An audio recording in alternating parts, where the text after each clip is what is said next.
salaamaaleykum gars yi ñu ngi leen di nuyu yéen ñëpp di leen jaajëfal bon maa ngi présenté wu xam naa ñu bëri xàmmee nañ ma ci chaîne YouTube bi Mohamed Nazirou Ndiaye ceinture deuxième dan de Vauvinonville Vadao membre de l'équipe nationale du Sénégal. Donc tey ñu ngi nii bon ak équipe nationale bi dont je suis membre di nekk à ma 5e sélection, donc 4 participations à des compétitions. Yàlla def na maa ngi ci sama 3e participation au championnat d'Afrique, nekk 3e titre. J'ai eu à participer ci 4 tableaux,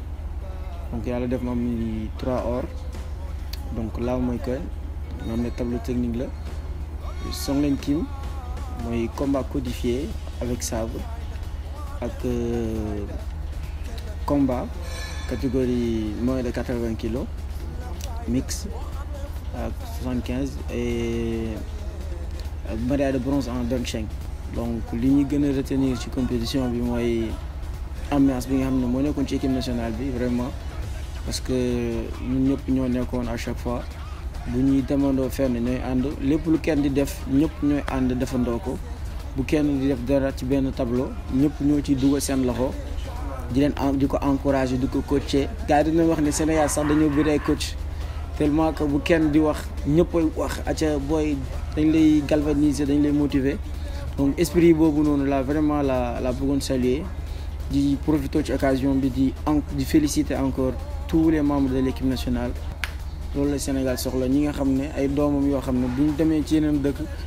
dinañ fa wane jom. Te yaakaar naa équipe nationale de Jet Vadao ba ñëwee ci compétition bi def nañ li ñu mën ak li ñu mënul yëpp pour mën a jox gëdd Sénégal, pour mën a rendre fier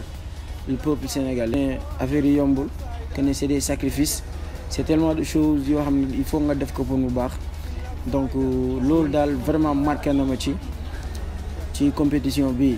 Donc nombre de pays, nombre de participants yi fi nekkoon ak nombre de pays yëpp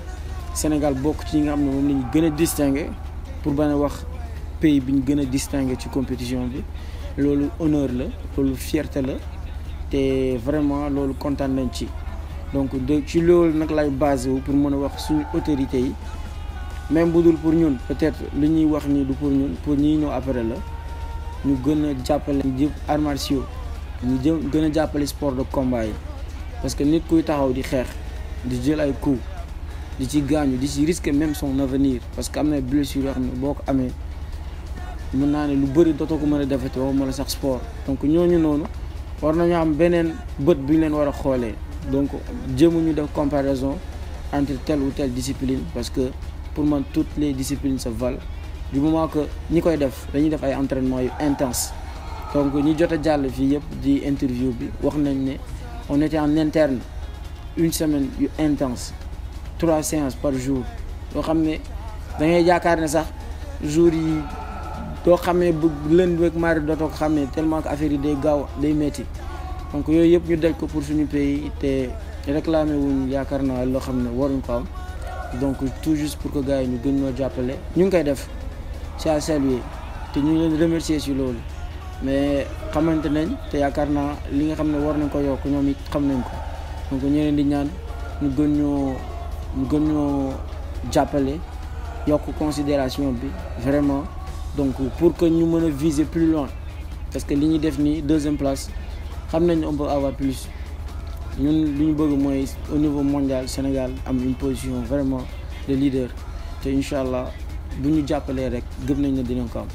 Voilà, foofu laay yem. Balaa maa tëj nag dinaa remercier vraiment coach yi nga xam ne ñoo ñu jàppale, ñi nga xam ne ñu doon soutenir du yuuxu. Voilà, donc le coach maître Gérald David Diogay pour vraiment disponibilité bi mu am, di ñëw à chaque fois di ñu jàppale, di def lépp lu mu mën moom pour équipe bi dem kanam. Ak aussi le coach adjoint maître Bousso Dieye boo xam ne il est tout le temps ak ñun, lu nekk lay def, lu nekk lay wax pàcce boppam. Donc découvrir nañ beneen personnalité, te loolu lu ñu marqué la ci compétition bi, di ko ñaanal yàlla jàppale ko yokk ko tamit. Donc mënuñoo tëj te remercier wuñ suñu parents yi. Man sama yaay personnellement maa ngi koy remercier bu baax, ñaanal na sonn na ci bu baax, moom mooy sama mu naan mooy premier coach bi pour bañ a tooñ Maty Diarra donc defal na ma lu bëri ñaanal na ma vraiment maire maa ngi lay ñaanal bu baax di ñaan yàlla guddal sa fan ba lépp lu mu bëgg ci yow ma def ko incha allah di remercier sama maître yi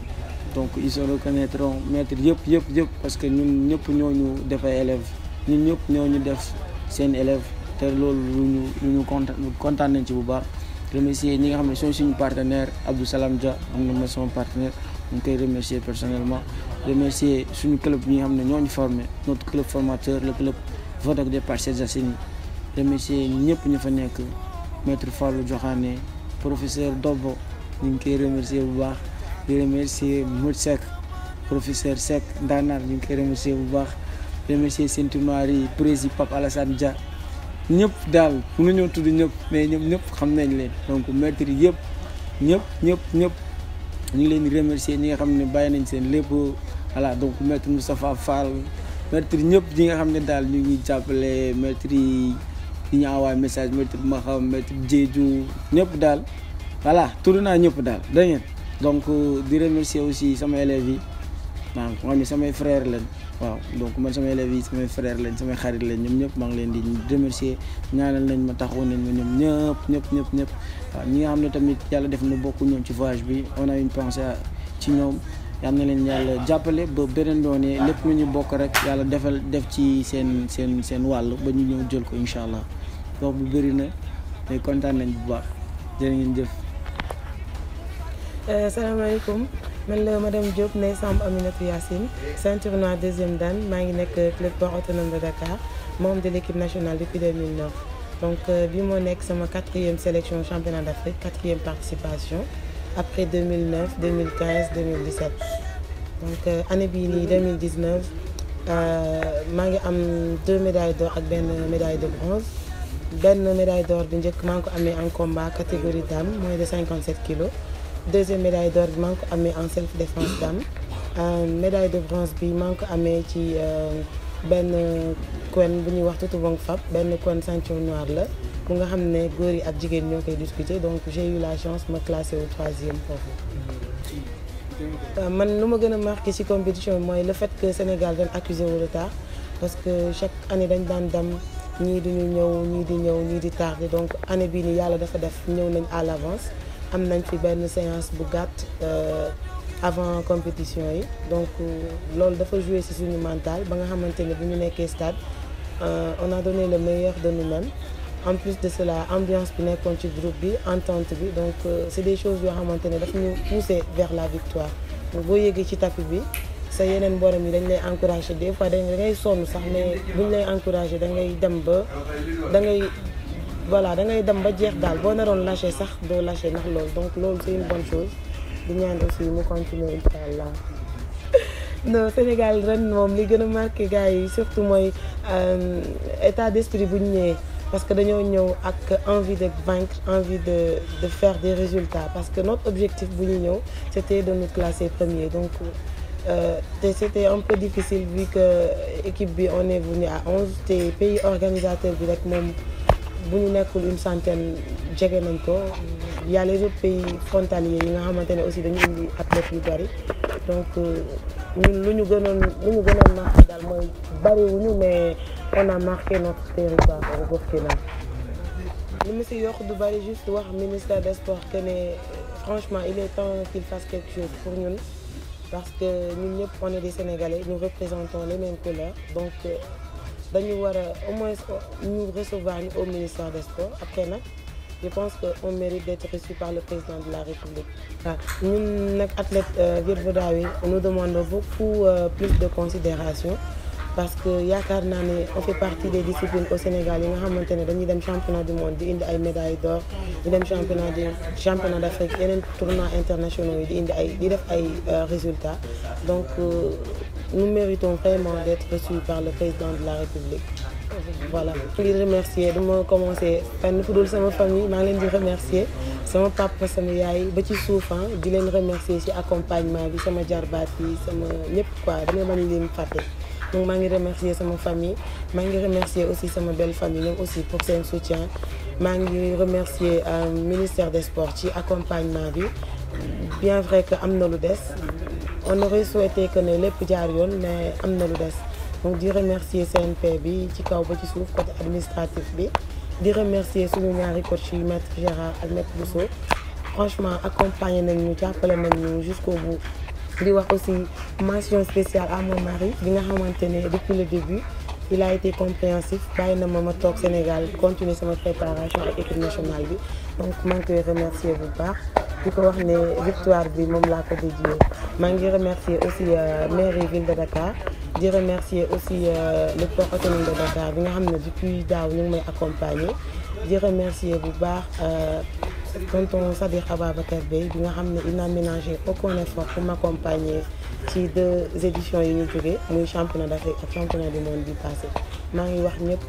jërëjëf di leen wax la prochaine fois incha allah. merci nag sama lakkal sama partenaire de guerre Najourou Ndiaye ci interview bi di féliciter aussi équipe bi di féliciter ñëpp ñu am médaille d'or ñu amul di féliciter yëpp parce que gars yi moom bu ñu ñëwee Burkina wax dëgg yàlla def nañ lépp lu ñu mën marqué nañ suñu territoire Sénégal lekk nga doon dégg da ngay dajeek ay burkinabé sax final burkinabé ci seen bopp di la supporter donc loolu sax la quoi di remercier ñëpp di ñaanal ñëpp prochaine fois incha allah mu gën